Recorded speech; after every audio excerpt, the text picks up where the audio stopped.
one of the things when you guys were just talking about the coaches and things, Wally, and I know that we talk about coaching as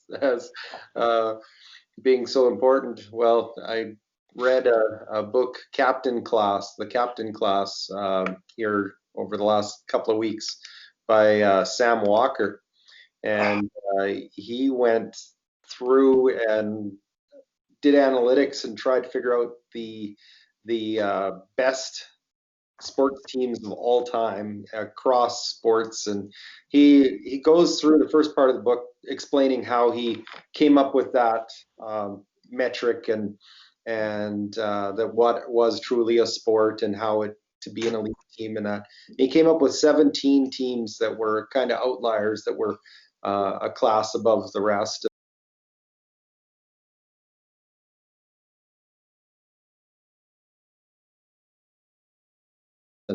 And the only one that met the top tier at the NHL was the Montreal Canadiens of the run of 5 Stanley Cups in a row. And in all of it, when he went through all the teams and was doing the analytics, he was trying to find out what was the thing that they had in common that could be attributed. And the only thing that he could attribute to those teams through their championship runs was they had the same team captain.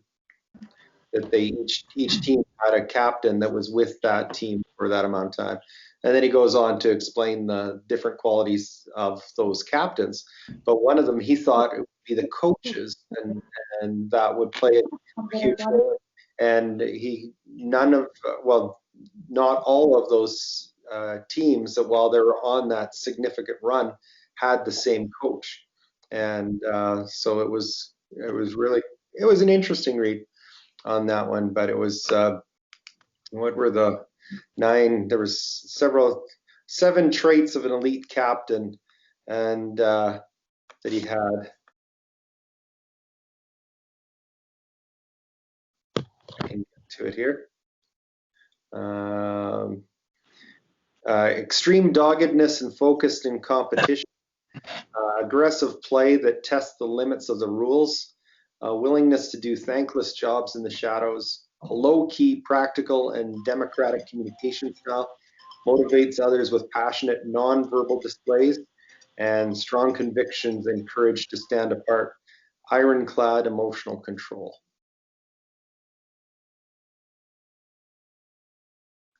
And so it was Jordan, pretty, Can you send us that list, Jordan? yeah, I'll send you the excerpt. I think I sent it to you, Wally, already, a PDF.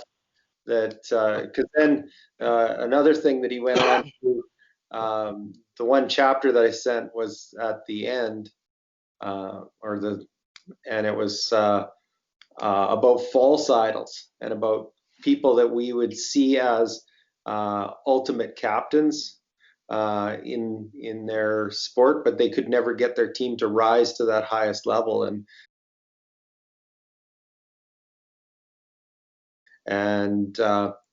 like Michael Jordan, and he said that the Bulls were very, very close to being there, but he said that Michael Jordan didn't fit into enough of those characteristics, and that there were that it was just his freakish talent, and it was actually the leadership when he had a co-captain that they had their better runs.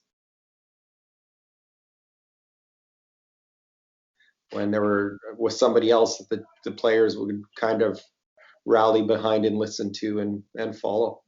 And same with does mention Gretzky a little bit in there too. But yeah, I'll send that PDF along. But it was pretty interesting read to think about that. And the reason why I sent it to Wally was because earlier on when he was having all those discussions about how do you select a captain, and after reading this, you would be definitely looking at how you select a captain differently.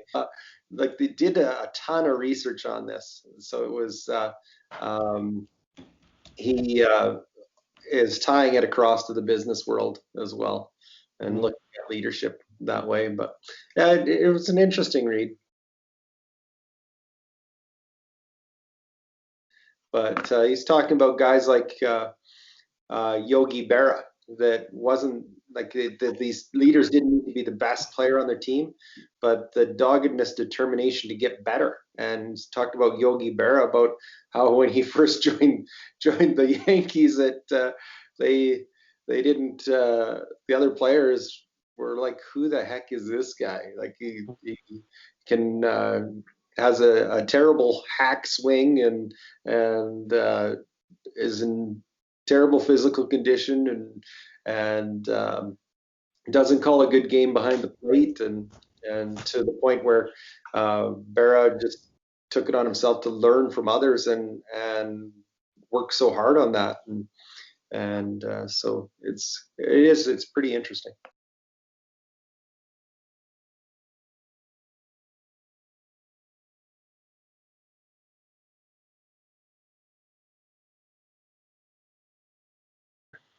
And Messier, at what he did with the people around him with star players.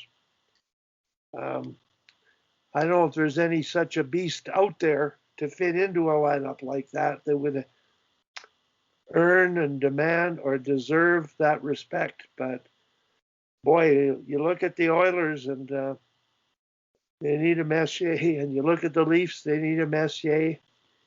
Everybody needs a Messier, and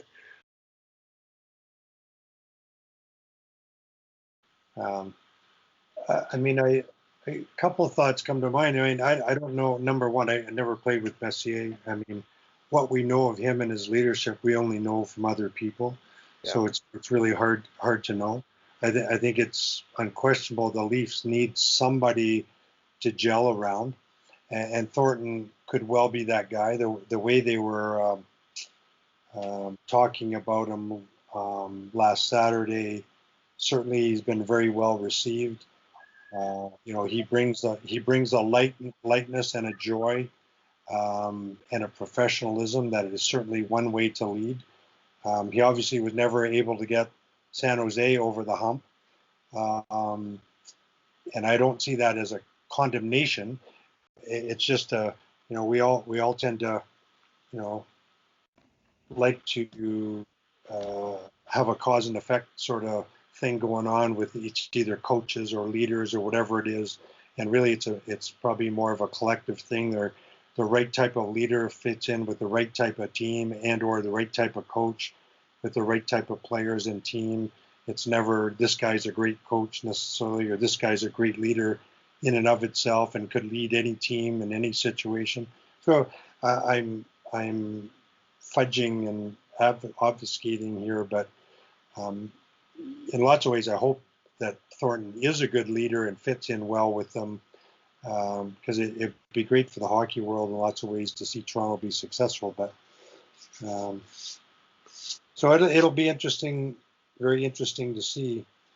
There's no question that the right leader on the right team can provide a great deal to the team's chances for success.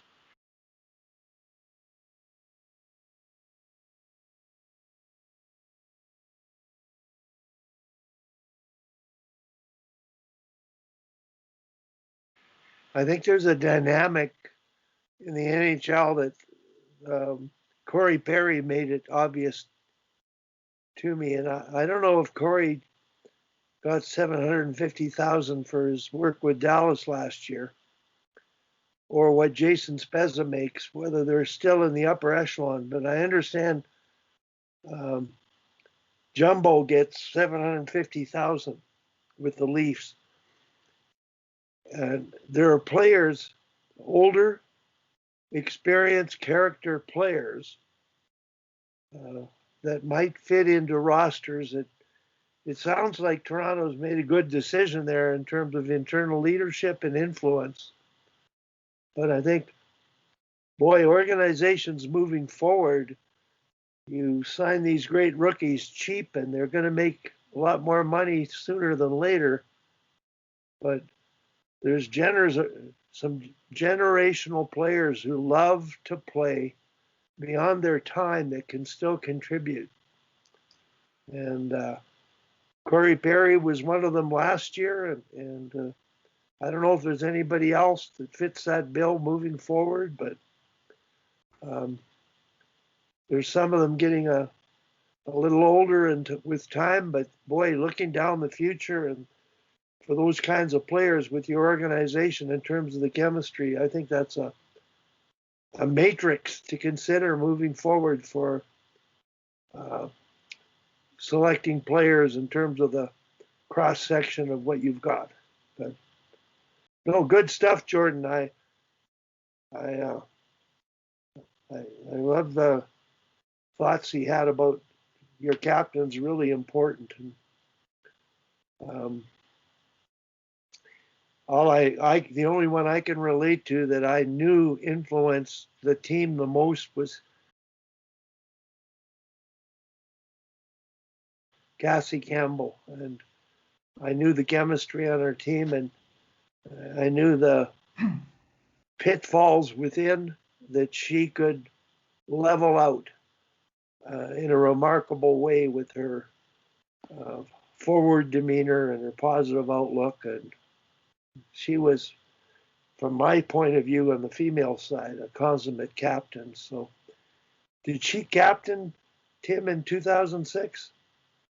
Yeah, she was the captain in 2006. Yeah.